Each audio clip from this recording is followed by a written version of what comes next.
Tonight is the 5th night of Chanukah, the 5th of 8 nights that commemorate not only the physical victory, but the spiritual victory, which enabled oil that was only meant to last for 1 night in the menorah to last for 8 nights. Of course, Chanukah on a political level is also something else. It's the rebellion of the hillbillies, the cultural conservatives, against the progressive Hellenist empire of that particular age and place. It was very much a civil war. It was a civil war between the people in the backwoods, the folks out in Modi'in, and the enlightened, tolerant people in Jerusalem, in Yerushalayim, who had adopted the new ways, the new ideas, and were insistent on forcing them on everybody else. And part of that meant that Judaism, as it was practiced, could no longer be practiced that way, could no longer be tolerated or allowed to exist. Much like modern leftists, they were bent on seeing to it that everyone would worship their way, would believe their way, and would adopt their point of view. One of the things we say about Chanukah is we have this contrast of the many falling into the hands of the few, the impure falling into the hands of the pure, Tmeim biat hachorim, Rishon biat tzadikim, the wicked into the hands of the righteous, Zaydim biat oskei Torah Secha, the heathen into the hands of those who followed God. But we might just as easily attach also the left fell into the hands of the right, and the people who were the metropolitan elites fell into the hands of the backwood hillbillies who still believed in the old ways. Now, what was it that occasioned that contrast? Well, people in urban areas, as we can see all around us, are much more prone to be urbanized, to be socialized in every sense of the way, to adopt all these exciting new ideas, while the people who are out there in the boondocks are much more resistant to change. And being resistant to change can actually be a good thing. It can be a bad thing sometimes, but it can also be a good thing because it means those people, as Obama said, are bitter clingers. They're clinging to their guns and to their religions. They're clinging to their belief systems.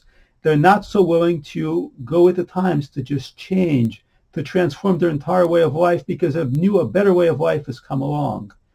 And people tend to say that the military, the guerrilla warfare part of Chanukah is something different than the miracle of the oil that came when the Maccabees reached the temple, the Beit HaMikdash, and found that it had been desecrated, it had been dedicated to idol worship. There was virtually hardly anything clean left, and there was just one lost flask of pure oil that could be used to light the menorah.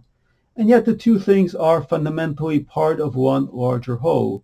It goes really to the clashes of values, the clashes of mindsets at the heart of all this. Now, this grand experiment began when Alexander the Great decided to conquer the known world, and he did it differently than most conquerors had done it in the past. Alexander the Great did not simply try to force his ways into everybody else. Instead, obviously he was militarily quite successful, but culturally he encouraged his generals, his men, to adapt to the culture, to sneak their way in and become part of that culture's myths and stories.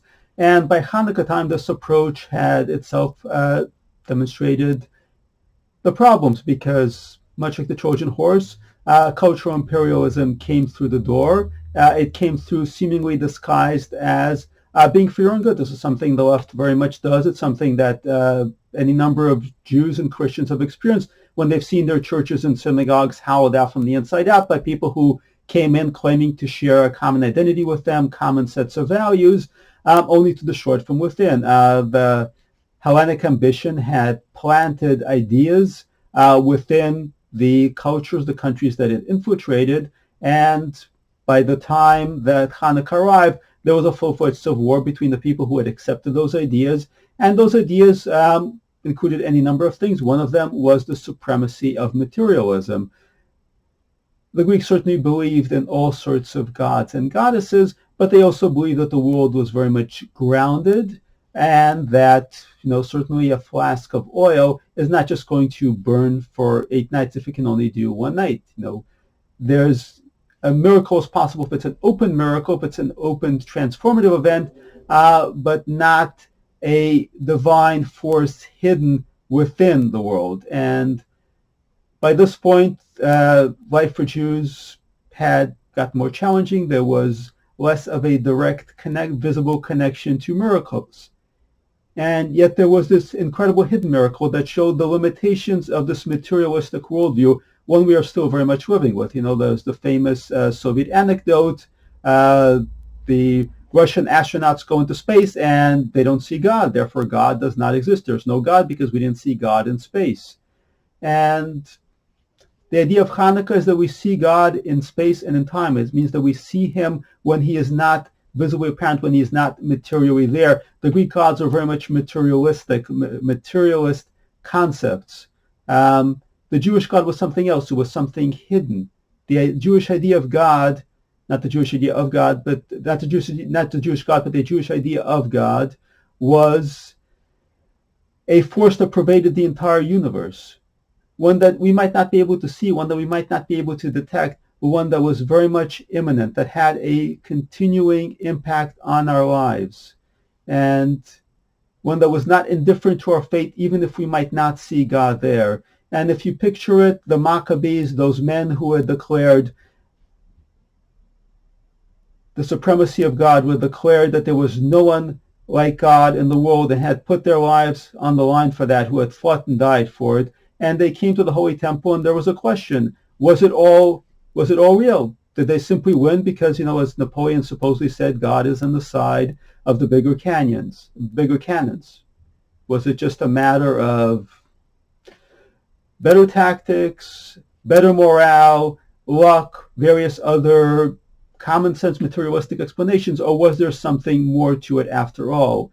And this is why we celebrate the lighting of the menorah. It's why we celebrate the miracle of the oil, not because there is a rivalry between the physical victory and the supernatural spiritual victory, but because the spiritual victory showed that the military victory was not just random chance, that these people were not just misguided, that they were actually right all along, because a military victory alone does not prove that you are right. That's, the Islamic point of view is Allahu Akbar. I declare that Allah is superior because I beat you, and if I kill you, then I am superior. That is not the Jewish point of view.